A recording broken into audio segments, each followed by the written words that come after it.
Hello dear students, welcome back to my science class. I am going to continue with the topic materials, metals and non-metals. And today we will continue with chemical properties of metals and non-metals. So let's get started. So, chemical properties of metals and non-metals. We have already learned about reaction of metals and non-metals with oxygen. Today we will learn reaction of metals and non-metals with water, reaction with dilute acids and displacement reaction. Metal reactivity series. Already while studying reaction of metals and non-metals, we have studied about metal reactivity series. I am going to repeat this because this is extremely important to understand the chemical properties of metals and non-metals. So let's take a look. This is the metal reactivity series. The most reactive metal is potassium at the top of the metal reactivity series, followed by sodium and calcium. The least reactive metal like copper, silver, gold and platinum placed at the bottom of the metal reactivity series. The reactivity series of metal is an important concept in chemistry. The higher the metal in the series, the more reactive it is, and you usually observe the more vigorous, faster and more exothermic heat releasing reaction of that metals with oxygen, water and other metals. So reaction of metals with water. Metals react with water to form metal hydroxides or metal oxides and evolve hydrogen gas. Potassium, sodium and calcium react with cold water. We have seen that these three metals are placed at the top of the metal reactivity series. So they are able to react with cold water. Sodium reacts vigorously with cold water and forms sodium hydroxide and hydrogen gas. That is why sodium is stored under kerosene. This is how sodium reacts with water. Sodium plus water equal to sodium hydroxide plus hydrogen. This is a balanced reaction.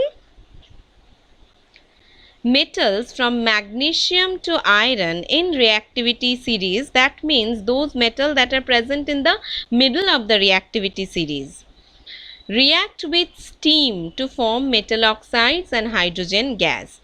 That means they are not able to react with cold water. Instead, they react with steam to form metal oxide and hydrogen gas. Metals like tin, copper, silver, gold and platinum do not react with water or steam. They are the least reactive metal present at the bottom of the metal reactivity series. Reaction of metals with water. Just take a look how these metals react with water to form metal hydroxides or metal oxides with evaluation of hydrogen gas. First one, reaction of sodium with water. Second one, reaction of potassium with water to produce potassium hydroxide and hydrogen gas. Third one, reaction of calcium and water to form calcium hydroxide and hydrogen gas. Fourth one, reaction of aluminium and water to produce aluminium oxide and hydrogen gas. And the fifth one is reaction of iron and water to form iron oxide with evolution of hydrogen gas. Reaction of non-metals with water. Non-metals generally do not react with water. Rather, some non-metals like phosphorus react with air vigorously, so they are stored in water. Oxygen dissolves in water feebly, and this ensures sustenance of aquatic life, because aquatic organisms solely dependent on the oxygen dissolved in water. They cannot intake atmospheric oxygen. Chlorine dissolves in water to form acidic solution. Reaction of metals with dilute acid. Metals above hydrogen in the reactivity series react with dilute acids to form salt and hydrogen. So you can understand how important the reactivity series is. It precisely tells us which metals will react with what and how. First reaction between magnesium and hydrochloric acid. Magnesium chloride is produced with evolution of hydrogen gas. Second is aluminium and hydrochloric acid, production of aluminium chloride and hydrogen gas. Third one is zinc and hydrochloric acid, production of zinc chloride and hydrogen gas. Fourth one is iron and hydrochloric acid, production of iron chloride and hydrogen gas. So all the cases hydrogen gases are evolved. The reactivity varies from metals to metal. For the above metals, all the decreasing order of reactivity is magnesium reactivity greater than aluminium, greater than zinc, greater than iron. Copper, silver and gold do not react with dilute hydrochloric acid. We already know these are placed at the bottom of the reactivity series. Hydrogen gas is not evolved when metals react with nitric acid.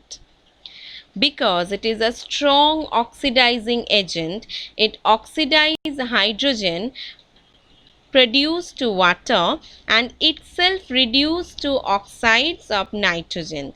So if we see reactions of metal with nitric acid, we will not expect that hydrogen gas will evolve. Okay, rather it oxidized the produced hydrogen gas into water and itself reduced into oxides of nitrogen. Here is a reaction between copper and nitric acid to produce copper nitrate, water and nitrogen dioxide. Non-metals do not react with dilute acids. Reaction of metals with bases. Some metals like aluminium, zinc react with bases like sodium hydroxide or potassium hydroxide to form corresponding complex salt with evolution of hydrogen gas. Metals do not react with weak bases. And reaction of non-metals with bases are also complex. Displacement reaction. A more reactive metal displaces a less reactive metal from its salt solution. That is known as displacement reaction. What it is? Magnesium displaces copper from copper sulfate solution. Because magnesium is more reactive than copper, it is able to displace copper from copper sulfate solution. So Mg plus CuSO4 equal to MgSO4 plus Cu. Reverse reaction is not possible. That means if we write MgSO4 plus Cu, there will be no product because no reaction will at all take place, as magnesium is more reactive than copper.